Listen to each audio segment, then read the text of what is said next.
Okay, alright. I think it's recording now.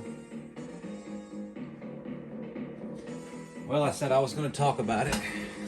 And this is Mortal Kombat 2 for the Super Nintendo. It is by far my favorite fighting game on the Super Nintendo. Well, Mortal Kombat 2 is my favorite fighting game. One-on-one fighting game, period. And a little history on this version right here. I think it came out in '94, and I have a sharp memory about when I got Mortal Kombat 3, but when I got Mortal Kombat 2, I know it was soon after release, but I don't remember like who got it for me exactly. You know, if I got it the day of release. I don't think I did. I think I saved up some money, and I think it took me about a month to get this after Mortal Tuesday or whatever it was when it came out. But with this game, unlike Mortal Kombat 1 or Mortal Kombat 3, this one I played in arcades. I saw it in the arcade. Well, I first saw it in Game Pro and was like just blown away by the art style and the look of it, and so I first saw it out in the wild in the mall, in the game room in the mall, and played it there. I played it at the skating ring. I played it at Opryland, this theme park that used to be in Nashville. Everywhere that had a game room had Mortal Kombat 2, and I played it every chance I got. So when it came out for the home consoles, I mean, it was my mission to get my hands on a copy of it. And I think I got it soon after it came out. This was a long time ago. But I was so thrilled prior to this coming out, finding out that they put the blood in the Super Nintendo version. That was a big bummer with part 1. I mean, the sweat and the fatalities had been... Crap, I didn't block. I was going to cut his head off. But the fatalities had been altered. The gameplay was slow. It looked good, but I'll get into that in another video.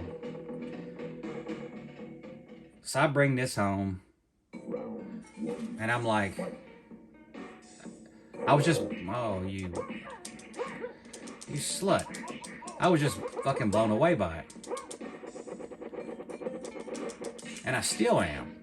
I mean, right beside me, to my left, off camera, I have the Mortal Kombat 2 Arcade 1-Ups Deluxe Cab. And side by side, I can run this and then look right over and have the other one. Actually, it is running. Just the sound's off. It looks really good. Most of the animation's there. I'm getting my butt kicked because I'm not paying attention.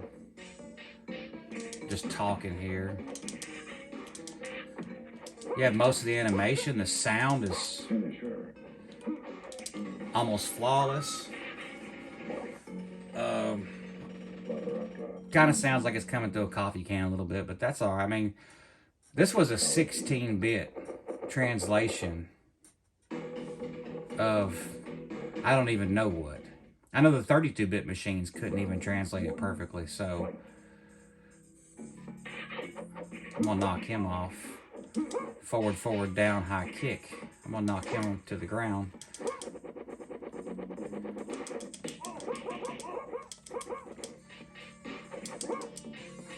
The colors are just...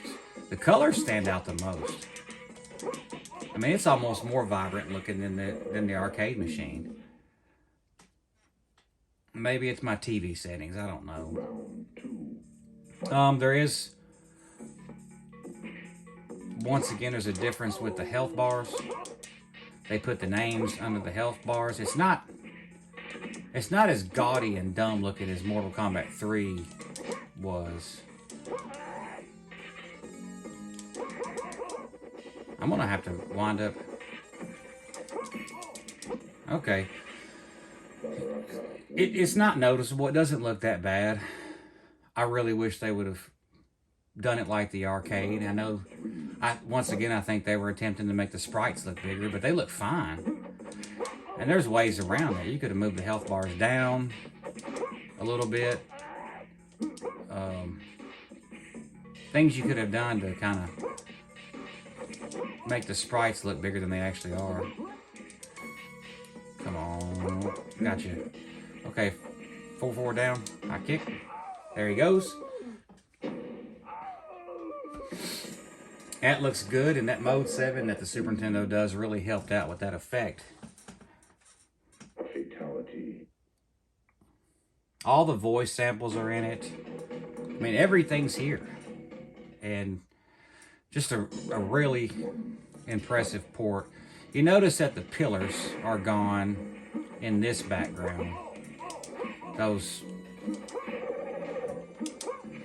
poles that are on each side of that entryway to the platforms right there. So I'm gonna see if the jump, yeah, it works. Start using the jump back trick where you jump back and bait them. That's a little too late there, but if you jump back, and the arcade does it too. They'll jump into you, and then you can. He's probably gonna start with a ground slam. Nope, he didn't.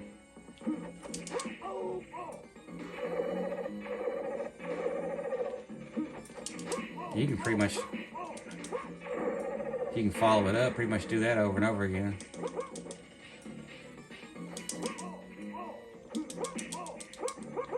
All the cheap stuff the arcade does is in this. Like being able to recover and jump kick you faster than you should be able to.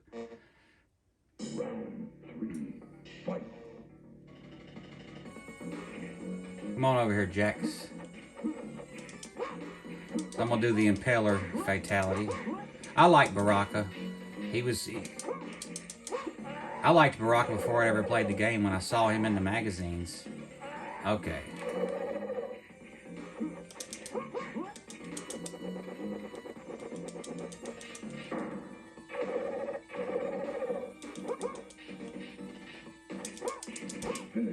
He got me.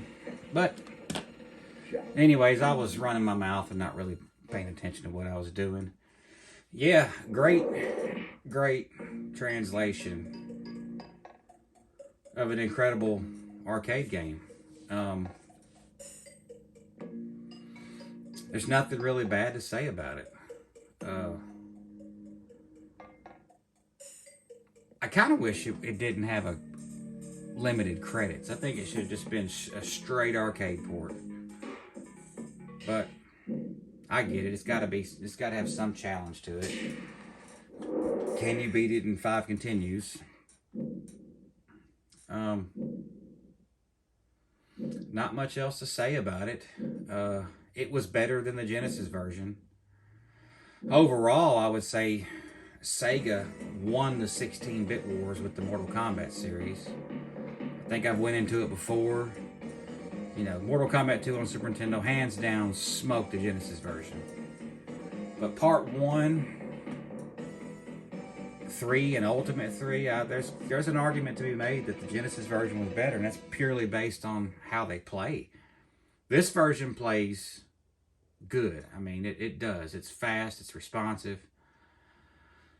I wish the rest of the series on the Super Nintendo would have been as good as this one. But hey, it is what it is. It's fond memories. I had a good time with it. I think this was the only fighting game I really played all the way up until I got my hands on Killer Instinct. That's another one to talk about at some point. Anyways, in the meantime, thanks for listening to me rant and relive my past.